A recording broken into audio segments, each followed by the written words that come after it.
اسحاق ڈار صاحب جو گفتگو کرتے ہیں کہ جی آئی ڈونٹ کیئر، بیچ میں پھر دیکھتے ہیں کہ شرائط پوری بھی کرنی ہے، پھر کچھ عرصے بعد کچھ ایسے سگنلز دیتے ہیں کہ اگر نہیں ہوا تو کوئی بات نہیں، پھر ہم یہ پروگرام نامکمل جانے دیں گے، اگلے بجٹ میں ہم بہتر نیگوشیٹ کریں گے۔ اس وقت صورتحال ہے کیا ہم افورڈ کر سکتے ہیں کہ آئی ایم ایف کا موجودہ پروگرام مکمل نہ ہو، جس میں کوئی 30 دن رہ گئے، کتنے دن رہ گئے؟ 30 جون کو یہ پروگرام کمپلیٹ ہونا ہے، تو آج ہم 2 جون بیٹھے ہیں، تقریباً یعنی پریکٹیکلی اگر آج کا دن نکال دیا جائے اور آگے 2 چھٹیاں ہیں تو تقریباً 25 سے 26 دن جو ہے وہ باقی ہیں۔ ٹھیک ہے، دیکھیں 9واں جائزہ کمپلیٹ نہیں ہوا، 7 ماہ سے زیادہ عرصہ گزر چکا ہے۔ اب اس کے اندر ڈار صاحب کی اسٹریٹجی فیل ہوئی ہے۔ فیل کس حوالے سے ہوئی ہے؟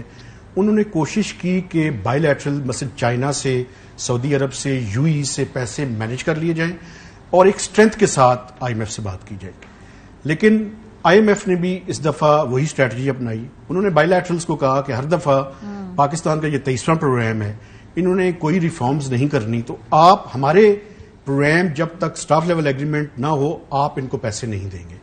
تو انہوں نے وہ لنک کر دیا سٹاف لیول ایگریمنٹ کے ساتھ۔ اب کنفرمیشن انہوں نے دے دی ہے، ابھی بھی گیپ موجود ہے، حالانکہ 1 گھنٹہ تک پرائم منسٹر نے آئی ایم ایف کی ایم ڈی کے ساتھ بات کی ہے، لیکن 3 ایشوز ہیں جن پہ ابھی تک پاکستان اور آئی ایم ایف کے درمیان ایگریمنٹ نہیں ہوا۔ ایک $6 بلین کا وہ کہتے ہیں فائنینسنگ ایپ ہے، ہم کہتے ہیں 4 سے 4.5 بلین کا ہے۔ اچھا، ایک یہ ہے، اس کو ریکنسائل کرنا ہے۔ دوسرا بجٹری فگرز ہم نے شیئر کی ہے، آئی ایم ایف نے براڈر ایگریمنٹ نہیں ہوا، تو یہ دوسرا ایشو ہے۔ تیسرا ایشو ایکسچینج ریٹ کا ہے۔ ایکسچینج ریٹ کے اوپر اگر امپورٹ کو ریسٹرکٹ کر کے آپ کرنٹ اکاؤنٹ ڈیفیسٹ کم کریں گے تو یہ آئی ایم ایف کی ڈکشنری میں اس طرح کی ریسٹرکشنز نہیں عائد کی جا سکتی ٹریڈ کے اوپر۔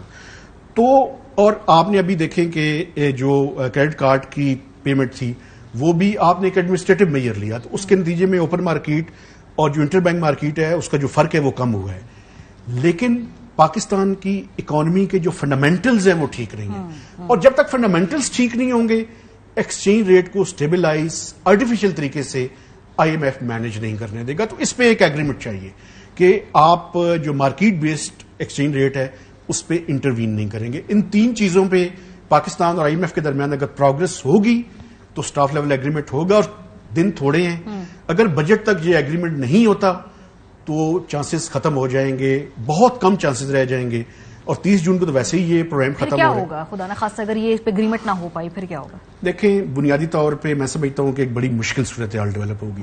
اس کی وجہ یہ ہے کہ پاکستان نے اگلے فائنینشیل ایئر کے دوران، میں آپ کو بتاؤں $3 بلین تو ہم نے جون میں ادا کرنے ہیں، جس میں $1 بلین کا چائنا کا رول اوور ہے، $1.3 بلین کی کمرشل فائنینسنگ ہے جو ہم نے چائنا کو واپس کرنی ہے، وہ ری فائنینس کر دیں گے لیکن کچھ عرصے کے بعد، اور تقریباً $600 سے $700 ملین ملٹی لیٹرلز کا ہے۔ اگر چائنیز رول اوور کر بھی دیں تو $2 بلین ہم نے جون میں ادا کرنے ہیں۔ ہمارے پاس اس ٹائم $4.09 بلین کے ریزروز کھڑے ہیں۔ اگلے مالی سال کے دوران پاکستان نے ایکسٹرنل ڈیٹ سروسنگ کی جو ریکوائرمنٹ ہے انکلوڈنگ رول اوورز وہ $25 بلین کی ہے، اور اگر اس میں کرنٹ اکاؤنٹ ڈیفیسٹ ہے $5 سے $7 بلین شامل کر لیں، چونکہ امپورٹ کب تک آپ امپورٹ کو بند رکھیں گے؟ 32 سے 33 بلین کی ریکوائرمنٹ ہے اگلے سال کی۔ یہ آئی ایم ایف کی بیکنگ کے بغیر ہو ہی نہیں سکے گا۔ صحیح، سو پلان بی تو کوئی ہے نہیں۔ اور سلیری صاحب تو پھر آئی ایم ایف کی جو ہمارے اوپر جو فنڈامنٹل ہمارے ڈس ایگریمنٹس ہیں، اس دفعہ ان کی اپروچ بڑی مختلف تھی، جیسے مہتاب صاحب بھی بتا رہے تھے، انہوں نے انڈیویجولی ان تمام ممالک سے رابطہ کیا جو پاکستان کی فائنینسنگ کرتے، اور ان کو بتایا جی کہ اس طرح سے اس طریقے کار سے جب تک آئی ایم ایف کے ساتھ سٹاف لیول معاہدہ نہیں ہوتا یہ آگے نہیں جائے گا معاملہ۔ کیا 25 دن کافی ہیں آپ کو لگتا ہے؟ کیونکہ ایک تو پولیٹیکل انٹینٹ بھی ہونا ضروری ہے، پھر پولیٹیکل سپیس بھی ہونا ضروری ہے، پولیٹیکل سپیس بھی بالکل نہیں ہے اس وقت۔ جی ہماری پہلی بات تو یہ کہ یہ صرف پاکستان کے ساتھ نہیں ہو رہا ہے، اس وقت تقریباً کوئی 40-45 ممالک ہیں جو کہ اپنے بیرونی قرضوں کے ہاتھوں بہت پاکستان جیسی صورتحال سے ہیں، اور ان سب کے ساتھ آئی ایم ایف اور بائی لیٹرل ڈونرز کا، لینڈرز کا یہی رویہ ہے۔